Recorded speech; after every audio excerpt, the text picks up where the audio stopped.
दोस्तों, एक गांव के अंदर एक गरीब आदमी रहा करता था। बहुत ही अच्छी कहानी है। तो उसके दो संतान थी। एक लड़का था और एक लड़की थी। तो लड़का पढ़ाई करता था और उसका एक सपना था बहुत बड़ा इंजीनियरिंग बनने का। लेकिन घर की कुछ परिस्थितियां ऐसी थी कि उसकी उलझनों के अंदर वो सही से पढ़ाई नहीं कर पाता था। पिताजी एक प्राइवेट कंपनी के अंदर काम किया करते थे और पिताजी की सैलरी से उनका घर खर्चा तक सीमित रहता था। बाकी बहुत कम कुछ पैसा बचता था ताकि उसकी पढ़ाई अच्छे से नहीं होती थी। तो लड़का काफ़ी परेशान था और ऐसे चलते चलते ही एक दिन उसकी लाइफ में एक ऐसा मोड़ आता है। तो वो बहुत ही ज़्यादा टूट जाता है, बिखर जाता है।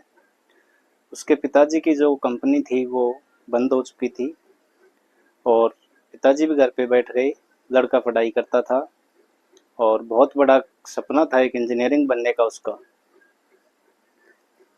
वो लड़का दोस्तों पढ़ाई के साथ साथ में एक सब्जी का ठेला लगाना चालू कर दिया। काफ़ी समय तक वो सब्जी का ठेला चलाता रहा। पिताजी घर पे रहा, कोई काम धंधा मिला नहीं उसको और काफ़ी परेशान हो चुका वो। इतना परेशान हो चुका कि उसके जो दोस्त जो थे उनके उनके दोस्त भी उनको बोलने लगे कि सूरज, जब तू पढ़ाई छोड़ दे और अपने बिजनेस पे काम कर। आपकी थोड़ी परिस्थिति डाउन है और आप अपने काम पे फोकस करो। तो लड़का बहुत ज़्यादा टूट गया। इधर उधर की बातें सुन के दिमाग भी उसका बोर हो गया। बहुत ज़्यादा परेशान होते हुए एक दिन हार थक के और वो अपने घर पे बैठ गया। काफ़ी समय तक बैठा रहा और सोच विचार करता रहा। वो एक जंगल की तरफ चला जाता है। दोस्तों, जंगल में एक मंदिर था। वहाँ पे एक साधु रहा करते थे, बड़े बुजुर्ग। तो उनके पास में चला जाता है। वहाँ पे सूरज साधु के पास में बैठ के और रोने लग गया। साधु ने मुस्कुराते हुए बोला, क्या हुआ बेटे, क्यों रो रहे हो? सूरज ने बोला, बाबा बहुत परेशान हो चुका। अब कब तक मैं मेहनत करता रहूँगा, बहुत ज़्यादा मैं टूट चुका। अब आगे मेरी बस की बात नहीं है और मैं बिल्कुल टूट चुका हूँ। काफ़ी परेशानियाँ और मैंने झेल लिया है और कितनी मैं झेलता रहूँगा।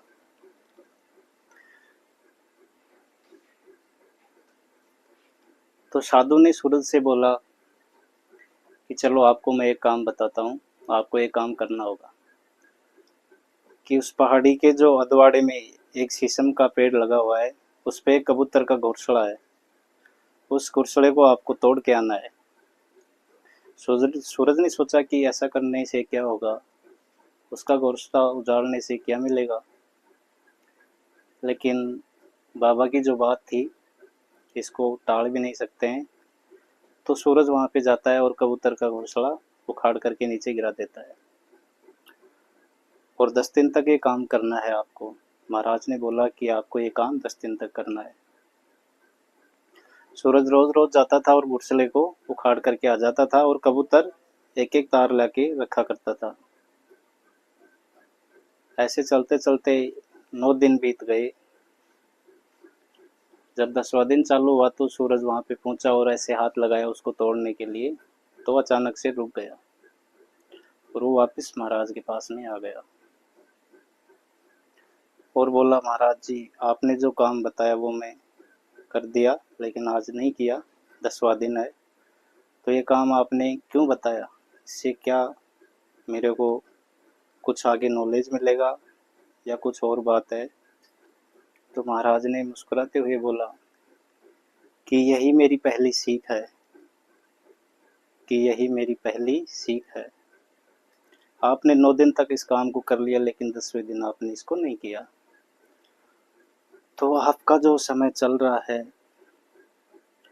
उसके अंदर आप टूट रहे हो, बिखर रहे हो। तो आप निरंतर प्रयास करते रहोगे तो एक ना एक दिन जो आपका बुरा समय है वो रुक जाएगा और आप आगे निकल जाओगे। सामने वाले को झुकना ही पड़ेगा। अगर आपका निरंतर प्रयास रहेगा तो आपकी मंजिल आपको अवश्य है मिलना। यही उस कबूतर की बात थी कि रोज रोज मेरे घर को उजाड़ता है, तुनखियाँ जो मैं लाता हूँ घास के चारे, उनको ले जाता है, लेकिन एक दिन ये थक के बैठ जाएगा। तो सूरज ने 9 दिन तक उसको तोड़ा और बखेरा, लेकिन 10वें दिन वो रुक गया। तो ऐसे ही दोस्तों अपने एक जीवन की कहानी है। ये दुनिया संसार है, इसके अंदर टूट के बिखर जाने से और बैठने से कुछ नहीं हासिल होगा। रोज उठो और नया सोचो, नया विचारो और नया करो, नया सीखो। एक दिन की हार से कोई हार नहीं होती।